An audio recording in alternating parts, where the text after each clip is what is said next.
Hello everyone, for Highbrow Magazine, I'm Forrest Hartman. When Daniel Craig made his debut as James Bond in 2006, the 007 franchise was in need of both an update and a fresh approach to a character who had been delighting movie fans since the early 1960s. Craig did such a nice job delivering the needed goods that it's genuinely sad to see him hang up his sidearm in No Time to Die, a thrilling and emotional conclusion to his time helming the Bond saga. A lot has changed since James Bond made his 1963 screen debut, both in terms of cinema technology and cultural awareness. And Daniel Craig's Bond films, more than any before, recognize the pitfalls of treating women as props and pretending that the world is a lot less diverse than it actually is. Accordingly, Craig's Bond films have been more progressive while avoiding the problems that come when a popular formula is tweaked only in the interest of silencing critics. In other words, the Craig Bond films are progressive because the writers decided not only to eliminate troubling stereotypes, but to produce meaningful scripts that better represent the actual world. That's not to say the Bond films that Craig starred in are perfect in terms of representation or anything else. Few movies are. But Craig's Bond movies were a refreshing change of pace from the start, with minority actors cast in key supporting roles and a powerful woman running MI6 through several of the films. No Time to Die continues that. Bond, as read by Craig, is not only a ruthless and efficient secret agent. He is a human being who makes genuine emotional connections with the people around him. This was true of previous Bonds as well, but not to the same degree. In most of the pre-Craig 007 movies, Bond seemed able to kick most any loss with nothing more than a grimace and a vodka martini. Craig's Bond, on the other hand, carries the weight of his job everywhere. And he's more relatable because of that. Never has the emotional toll of Bond's work been clearer than in No Time to Die.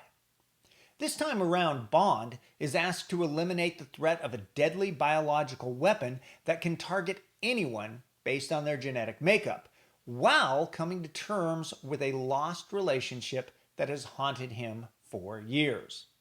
Bond as a character is far from fragile, but not because he's emotionless. Rather, Craig shows the secret agent's strength by demonstrating to viewers that Bond is in near constant emotional pain. Yet he overcomes the suffering and soldiers on, unselfishly working to save the world. Craig has always been good at making viewers feel for Bond, but in No Time to Die, the heartbreaking nature of Bond's life cuts through the misleading luster of his gentleman spy trappings. None of this is to say the movie lacks the traditional Bond hallmarks. It doesn't. No Time to Die has the fast cars, gadgets, and breathtaking action sequences that are prerequisite to the franchise. And all of these things are used to great effect. In fact, director Cary Joji Fukunaga offers a wonderful array of cinematic callbacks to prior Bond films. These homages are a treat for long-term Bond fans, and they come in the form of visuals, music, dialogue, and even tone. In other words, Fukunaga has made a consummate 007 movie. Fukunaga's film is respectful to the decades-long legacy of the character while remembering that this is the 21st century. Now, Craig is joined by a host of talented supporting actors, most notably Léa Seydoux as his love interest, Rami Malek as a mysterious but powerful international criminal, and Lashana Lynch and Ana de Armas as adept super spies who are just as powerful as Bond. We also get returning turns from Ralph Fiennes, Naomi Harris, Ben Whishaw, Jeffrey Wright, and Christoph Waltz. Now that's a lot of star power, and it's all put to good use. Since this is the last of the Craig Bond films, there is a lot of ground to cover, and the film takes nearly 3 hours doing it. But that's not a complaint. It's 3 well-spent hours that leave the Bond story with an ending that is perfect, yet not comforting. In other words, it's the type of film I found myself thoroughly absorbed in while watching, yet thinking about long after leaving the theater.